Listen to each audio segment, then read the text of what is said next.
What's up, guys? It's Jensen. We're a couple days into this exciting 2019-2020 NBA season, and the MVP candidates have been showing out, at least some of them, like Kyrie Irving and Giannis Antetokounmpo, putting up strong 2019-2020 season debuts for their teams.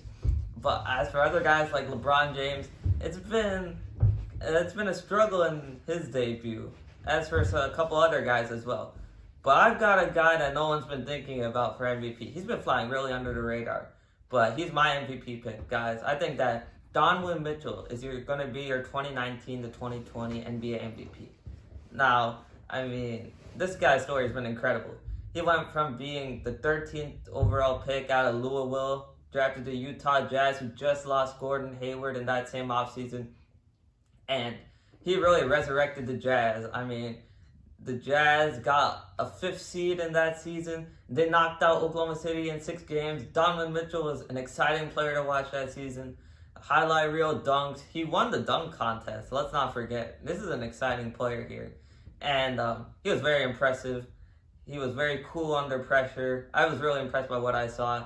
As for the second season, his efficiency did drop. Some were calling it a sophomore slump. But let's not forget that in this quote-unquote sophomore slump, this guy averaged 23.8 points per game, 4.1 rebounds, and 4.2 assists. If that's a slump, then you can see that this guy's pretty special. And he did all this. The only reason his efficiency was so low is because the team around him wasn't really best suited to help him as a scorer. You got Ricky Rubio that year. He could barely shoot. Their lone shooter was like Joe Ingles. And then, Rudy Gobert is, a nice player, but he's not quite the scorer you would want for Donovan Mitchell. Things changed this year, guys. They acquired Mike Conley for free agency. Not free agency, a trade from the Memphis Grizzlies. And they gave up very little for him. I love that acquisition for them. I think that Mike Conley and Donovan Mitchell are going to lock down the perimeter every night. And he's going to be able to provide some relief from Donovan Mitchell from having to dribble the ball every time. Not everything's on Donovan Mitchell this time. They also acquired Bojan Bogdanovic from the Indiana Pacers. And I thought that was a really nice acquisition. This guy's a flamethrower. He's not quite Clay or Steph. Let's make that very clear. But I think he's in that second tier shooters. He was lights out in the playoffs against Boston. I thought that was a great acquisition. And they put some nice pieces around him. I really think Utah could hit the ground running and win about 60 games. And that's very important to me. I feel like in this year, when there's so many great teams, you're talking about maybe a team like Golden State might not even make the playoffs with Steph Curry. If you can get a 1 or 2 seed, like I project the Jazz to get, then your top player should get consideration for MVP. And I got the Jazz as my projected number 2 overall seed. I think they're a little bit behind Denver, but that's only because I feel like they're lacking that guy where you could look at and say, that guy's going to average 10 to 15 points per game off the bench. That guy off the bench, he's a lights out shooter. He's going to really provide a spark plug for us. They're missing that guy. Denver's got Will Barton, Malik Beasley. They got a pretty good bench. I feel like that's what we're lacking from Utah. That's what I'd like to see him acquire. And, I think they'll do it. So I think I have high expectations for Utah. I have them exceeding the Clippers, the Lakers, the Houston Rockets, among other teams in wins in terms of the West. But, because, this team, they're just special. I feel like they're really solid. They're going to get a ton of wins. There are a ton of other guys out there for MVP candidacy. But, I've seen flaws in each one of these guys' MVP candidacies. Like, Anthony Davis, LeBron James, they're going to split the vote with each other for the Lakers because they're both on the Lakers, I feel like. These are both MVP caliber talents, but they're going to, take away from each other a little. One guy isn't going to be above the other by a lot, you know what I mean? And plus, LeBron James, he's on the decline. It's been pretty obvious that age, the amount of miles he's run, it's all wearing off on him right now. But, he's still an MVP caliber talent. You can obviously not count either of these guys out. They should be among the favorites. But, I feel like Donovan Mitchell has a good case over both of them. if the Jazz live up to my expectations. As for the Clippers, Kawhi and Paul George, that's a very talented duo. I mean, put two amazing, talented wings together on that lineup that's already very talented and full of depth.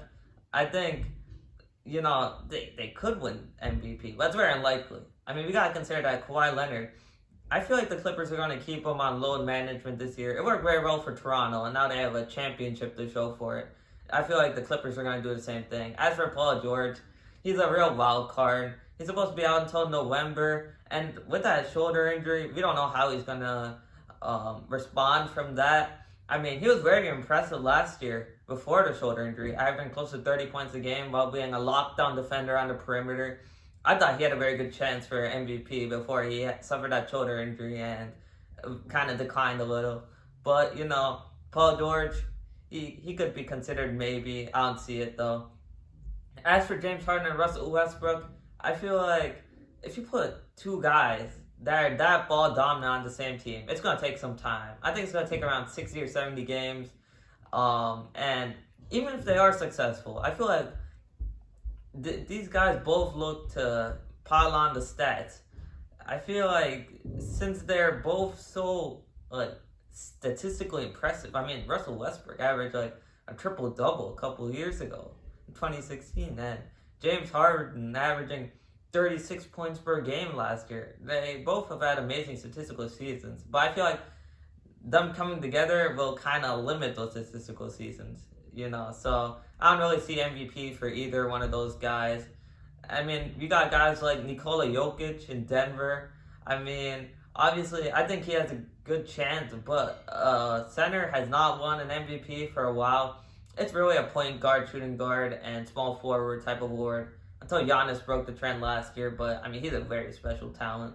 I don't think Jokic can get the MVP, but you can't count him out. Denver's my number one seed. You never know what could happen there. As for a guy like Steph Curry, obviously he's very talented. The problem for me is that I don't see Golden State being a very high seed. I see him being a projected number 7 overall seed. Maybe they could fall out of the playoffs too. I think Steph would have to average 40 points and 10 assists to even gain consideration for the MVP. Even that might not be enough. I don't see it this year for Steph. As for Joel Embiid, I really love the Sixers this year. I have them as my number 1 overall seed in the East. But, I mean, the problem is that Joel Embiid, he has too extensive of an injury history to be able to put... You can't really say with confidence. You can't really say that he's going to play 70 games or more. I feel like it's called most valuable player. You're not being the most valuable player in the NBA if you're sitting out on the bench with an injury. That's why I don't see it for Joel Embiid. Hopefully he can stay healthy. He's a great talent. Fun to watch him. Obviously, Damian Lillard has been receiving some hype for MVP. I don't see it, guys. Portland's ceiling's pretty low. They're my projected number 6 overall seed. And I don't think Lillard's going to really put up huge statistical numbers like Steph Curry might. I don't see it for Lillard, guys. Kyrie Irving, same story. They're the Brooklyn's my number 6 seed in the East. I don't see it for Kyrie this year. I think he'll put up solid stats. It just won't be good enough to gain MVP consideration. Obviously, Giannis, I mean, he should be considered the favorite right now, but I don't feel like he's going to be too high that Donovan Mitchell might not be able to catch him. I mean, he's going to put up an amazing stats and an amazing season this year. Don't get me wrong, but I feel like the Bucks are going to decline a little. They're going to take a step back. They lost Brogdon in free agency. They lost Mirotic in free agency. They're going to take a step back. They don't have an amazing set of shooters now that Giannis could easily get assists to. And plus, I feel like Giannis is going to really have to step up to become the back-to-back MVP. Let's keep in mind that James Harden averaged 36 points per game last season and he still couldn't win MVP. Giannis is going to have to put up even more monstrous numbers if he wants to win MVP. Now, I mean, Donovan Mitchell, I love everything about him. I think this season is really shaping up to be his MVP year. I mean, the comparisons have been to Dwayne Wade. I mean, that's a future Hall of Famer. But I feel like Donovan Mitchell could be even better than Dwayne Wade. He's got a better three-point shot by a mile. It's not even close. And on top of that, I feel like he might be a little bit more explosive. I mean, we've seen the dunks. This guy, He's pretty athletically gifted. But, I mean, let's look back at the stats. Donovan Mitchell, in his first year, outperformed Dwayne Wade in his first year. I mean, we're talking about 20 points per game to 16 points per game for Dwayne Wade. And then, rebound numbers, assist numbers were similar. In their second season, Dwayne Wade did get higher averages, but we have to keep in mind that he was a more seasoned player coming out of college. I think Donovan Mitchell's catching up to Dwayne Wade's where he was in that third season, which Donovan Mitchell is currently in right now. And the difference is, though, in his third season, Dwayne Wade averaged 27 points per game and around, let me check the stats here, 27 points per game. We're talking about 7 assists, 6 rebounds on average. But that was only with 17% three-point shooting. Donovan Mitchell last year was at 36% three-point shooting. So, in this NBA where defense isn't really being played as intensely, I mean, Donovan Mitchell could average 29 or 30 points per game while providing perimeter defense along with Mike Conley. I mean, Donovan Mitchell could have a Paul George-like year last year where, I mean, Steph could be averaging like 35 points per game, but Donovan Mitchell could be averaging like 30 points per game, but with lockdown D on the other end on the perimeter. So you might be like, Donovan Mitchell has been providing more like overall help while being on a better team. I feel like Donovan Mitchell has a good chance. He's been really underrated, guys. I mean, I've seen guys like Kemba Walker, who I don't even think he's the best player on his own team.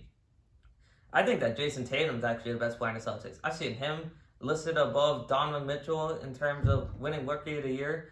I mean, Luka Doncic, nice player, but Dallas might not even make the playoffs.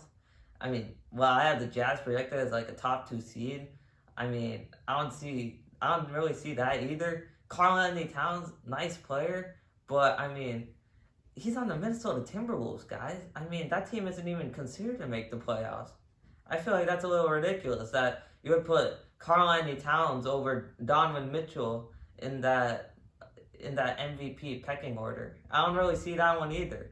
I mean, I really feel like this is Donovan Mitchell's year, guys. He could average close to 30 points per game while providing lockdown perimeter on the other end. I mean, obviously, Giannis is going to be obviously a factor. LeBron, AD, Harden, they're all going to be big-time factors. But mark my words, Donovan Mitchell is going to win the 2019 to 2020 NBA MVP. And he's definitely a lock for top 5, in my opinion. That's all for now, guys. Have a great NBA season. And, it's been fun. Please make sure to like and subscribe, and have a great day.